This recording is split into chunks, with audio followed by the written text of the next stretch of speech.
আসসালামু আলাইকুম। সবাইকে স্বাগত জানাচ্ছি। আমি নাসরুল ইসলাম তন্ময়। শুরুতে বিআরবি কেবল সংবাদ শিরোনাম। বাংলাদেশের সর্বশেষ গুরুত্বপূর্ণ আপডেট সংবাদ আপনাকে স্বাগত। শুরুতেই সংবাদ শিরোনাম, পরে বিস্তারিত।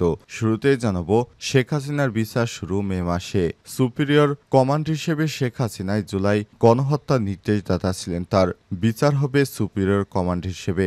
মে মাসে এই বিচার শুরুর প্রস্তুতি এখনও চূড়ান্ত পর্যায়ে রয়েছে। শেখ হাসিনা ছাড়াও সুপিরিয়র কমান্ডার আসামি হিসেবে রয়েছেন শেখ হাসিনা নিরাপত্তা উপদেষ্টা মেজর জেনারেল অবসরপ্রাপ্ত তারিক সিদ্দিক, পালেজা স্বরাষ্ট্রমন্ত্রী আসাদুজ্জামান খান কামাল, পুলিশের সাবেক আইজিপি চৌধুরী আব্দুল্লাহ আল মামুন সহ উচ্চপদস্থরা। গণহত্যা সুপিরিয়র কমান্ডের জন্য দায়ী করা তাদের বিরুদ্ধে পৃথক চার্জশিট দাখিল করা হয়েছে। আজাদ কাশ্মীরে সতর্কতা জারি, অভিযোগের আঙ্গুল ভারতের দিকে।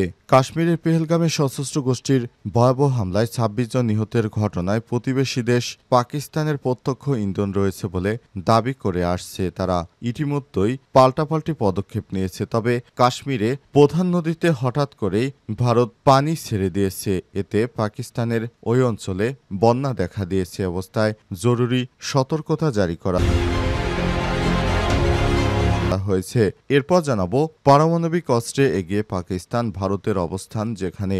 ভারত নিয়ন্ত্রিত জম্মু কাশ্মীরে পেহেলগামে বন্দুক হামলায় ২৬ জন নিহতের ঘটনার পর আবারও দুই দেশের সীমান্তে দুই দফা সেনাদের মধ্যে গুলি বিনিময় হয়েছে। ১৯৪৭ সালে ভারত পাকিস্তান ভাগ হওয়ার পর একাধিকবার যুদ্ধেও জড়িয়েছে দুই দেশ। তবে পারমাণবিক অস্ত্রে এগিয়ে রয়েছে পাকিস্তান। ভারতের অবস্থান কোথায়? যুদ্ধ লাগলে কারা আসলে এই যুদ্ধে জিততে পারে? বিষয়ে গুরুত্বপূর্ণ সংবাদ জানাবো, সঙ্গেই থাকুন। এদিকে সামরিক পদক্ষেপ গড়াচ্ছে পাক ভারত উত্তেজনা, পাল্টাপাল্টি সিদ্ধান্ত।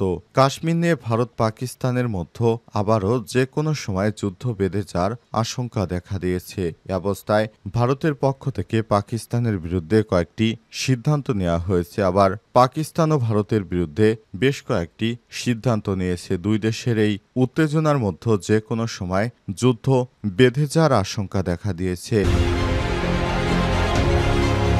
জানাবো, গাজায় খাদ্য মজুদ শেষ। যুদ্ধবিধ্বস্ত অবরুদ্ধ গাজার খাবারের মজুদ শেষ। ২ মিলিয়নের বেশি মানুষ উপত্যকাটিতে এখন দুর্ভিক্ষের মুখোমুখি হয়েছে। বিশ্ব খাদ্য কর্মসূচি WFP বিষয়টি নিশ্চিত করেছে। এবং শেখ হাসিনার বিচার শুরু মে মাসে। সুপিরিয়র কমান্ড হিসেবে শেখ হাসিনাই জুলাই গণহত্যার নির্দেশদাতা ছিলেন। তার বিচার হবে সুপিরিয়র কমান্ডো হিসেবে। মে মাসে এই বিচার শুরুর প্রস্তুতি এখনও চূড়ান্ত পর্যায়ে রয়েছে। শেখ হাসিনা ছাড়াও সুপিরিয়র কমান্ডের আসামি হিসেবে রয়েছেন শেখ হাসিনা নিরাপত্তা উপদেষ্টা মেজর জেনারেল অবসরপ্রাপ্ত তারিক সিদ্দিক, পালেজা স্বরাষ্ট্রমন্ত্রী আসাদুজ্জামান খান কামাল, পুলিশের সাবেক আইজিপি চৌধুরী আব্দুল্লাহ আল মামুন সহ উচ্চপদস্থরা। গণহত্যার সুপিরিয়র কমান্ডারের জন্য স্থায়ী দায়ী করে তাদের বিরুদ্ধে পৃথক চার্জশিট এখন চূড়ান্ত পর্যায়ে। আগামী মাসের প্রথম সপ্তাহের মধ্যে ট্রাইব্যুনালে সুপিরিয়র কমান্ডারের বিচারের জন্য চার্জশিট উপস্থাপনের প্রস্তুতি নিয়েছে প্রসিকিউশন। সুপিরিয়র কমান্ডের পাশাপাশি আরও দুটি চার্জশিট দাখিলের লক্ষ্যে রাতদিন কাজ করছে প্রসিকিউশন এবং তদন্ত কর্মকর্তারা। শেখ হাসিনার বিরুদ্ধে সমস্ত মামলার নথিপত্র ঘেঁটে মে মাস থেকে শেখ হাসিনার বিচারের কার্যক্রম শুরু হচ্ছে। শেখ হাসিনার রক্ষা পাচ্ছে না বলে জানিয়েছে তারা।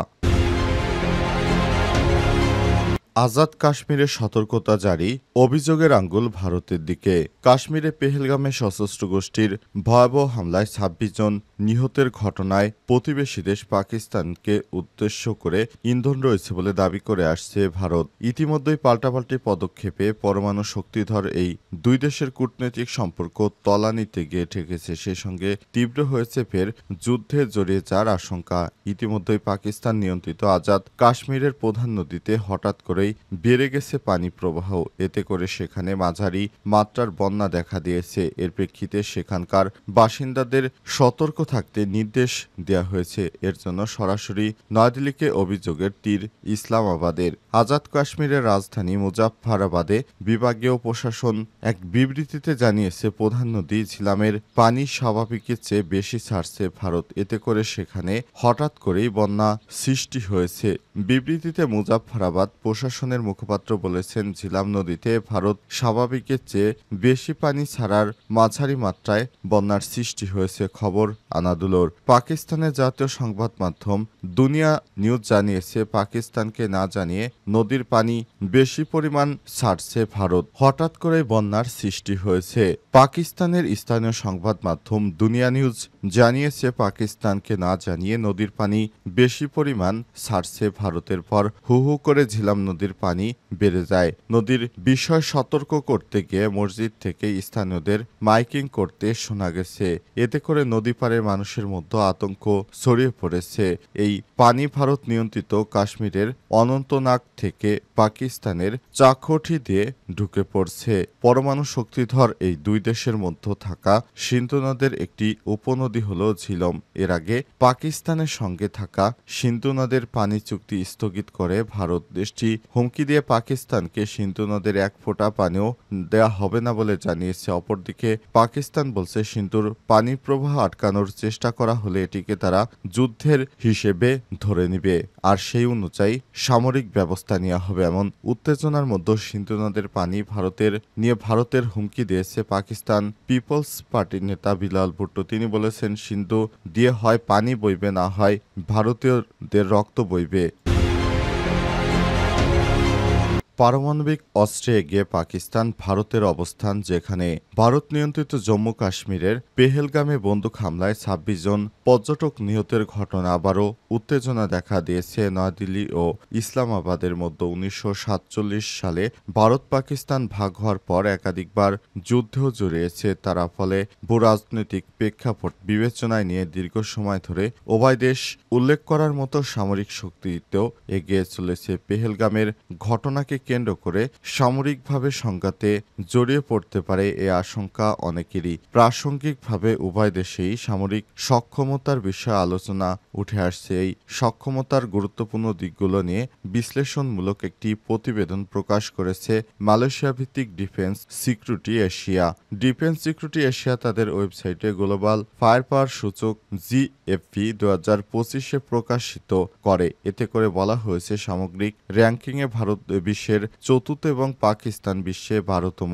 জনসংখ্যার দিক থেকে ভারত বিশ্বের দ্বিতীয়। দেশটিতে ১৪০ কোটি মানুষের বসবাস। সক্রিয় সেনা সদস্য ১৪,৬০,০০০, দ্বিতীয় রিজার্ভ সেনা ১১,৬০,০০০, আধা সামরিক বাহিনীর সদস্য ২৫,৩০,০০০। মোট সামরিক সক্রিয় রিজার্ভ সেনা এবং আধা সামরিক বাহিনী রয়েছে ৫১ লাখ। অপরদিকে পাকিস্তানের জনসংখ্যা ২৫ কোটি ২০ লক্ষ। সক্রিয় সেনা ৬,৫৪,০০০, বিশ্বে সপ্তম। রিজার্ভ সেনা ৬,৫০,০০০, আধা সামরিক বাহিনী সদস্য জিএফপিতে স্পষ্টভাবে পরিমাপ করা হয়নি, তবে উল্লেখযোগ্য। রেঞ্জার্স ও ফ্রন্টিয়ার কোর্সও মোট সামরিক শক্তি ১৭ লাখ। সক্রিয় রিজার্ভ এবং আধা সামরিক বাহিনী। ২০২৫-২৬ অর্থ বছরে ভারতের বাজেট ৭,৯০০ কোটি টাকা, এটি জিডিপির ২.১%। পাকিস্তানের বাজেট ১,০০০ থেকে ১,২০০ কোটি ডলার। অর্থনৈতিক সংকটের কারণে শীর্ষ দেশের তালিকায় নেই এই ব্যয়, জিডিপির ৩.৬%। ভারতের প্রতিরক্ষা বাজেট পাকিস্তানের ৬ থেকে ৮ গুণ বেশি। তবে পাকিস্তানের বাজেট সংকটে ভুগলেও চীনের সহায়তায় এটিকে সামাল দিচ্ছে। পাকিস্তানের সামরিক ব্যয়ের বড় অংশ ব্যয় হয় বৃহৎ সেনাবাহিনী এবং পারমাণবিক অস্ত্র সুরক্ষায়। সামরিক পদক্ষেপে গড়াচ্ছে পাক ভারত উত্তেজনা। ভারত শাসিত কাশ্মীরের পহেলগামে হামলার পর দুই দেশের পারমাণবিক শক্তিধর দেশের মধ্যে ক্রমবর্ধমান উত্তেজনা বাড়ছে। এই শেষ পর্যন্ত সামরিক পদক্ষেপে গড়ায় কিনা তা নিয়ে চলছে ব্যাপক জল্পনা কল্পনা। পরমাণু শক্তিধর এই প্রতিবেশী দুই দেশ ভারত ও পাকিস্তানের মধ্যে দ্বিতীয় দিনের মতো গোলাগুলির ঘটনা ঘটেছে। বিবিসির খবরে বলা হয়েছে, ২২ এপ্রিল পহেলগামে বন্দুকধারীদের হামলায় ২৬ জনের জনের মৃত্যুর পর সীমান্ত একদিকে যেমন সার্জিক্যাল স্ট্রাইকের দাবি জোরালো হয়েছে, তেমনি অন্য প্রান্তে সমুচিত জবাব দেওয়ার দৃঢ় সংকল্প হাতে নেওয়া হয়েছে। অতীতে উরি এবং পুলওয়ামায় হামলার পর ভারত যে কৌশল অবলম্বন করেছিল, দুই ক্ষেত্রেই ভারত সরকারের নির্দেশে আন্তঃসীমান্ত অভিযান চালানো হয়েছিল। সেই পদক্ষেপকে কেন্দ্র করে দুই দেশের মধ্যে উত্তেজনা ব্যাপক বৃদ্ধি পায়। পুলওয়ামার ঘটনার পর ভারতের তরফে বালাকোটে বিমান হামলা চালানো হয়। এর প্রতিক্রিয়া স্বরূপ পাকিস্তান পাল্টা পদক্ষেপ নিয়েছিল। এই আবহে যখন ভারতীয় বিমান বাহিনীর কমপক্ষে একটি বিমান ধ্বংস এবং ভারতের পাইলটকে আটক করে পাকিস্তান, তখন দুই দেশের মধ্যে বড়সড় আকারের সংঘাতের আশঙ্কা দেখা দিয়েছিল। পাহালগামে 22 এপ্রিল হামলার পর ভারত পাকিস্তানের বিরুদ্ধে বেশ কয়েকটা পদক্ষেপ নেয়। এর মধ্যে সিন্ধু পানি চুক্তি স্থগিত করা অন্যতম। তবে পাকিস্তানের পক্ষ থেকে বলা হয়েছে, সিন্ধুর পানি যদি না দেওয়া হয় তাহলে ভারতের সঙ্গে যুদ্ধ বেঁধে যাবে।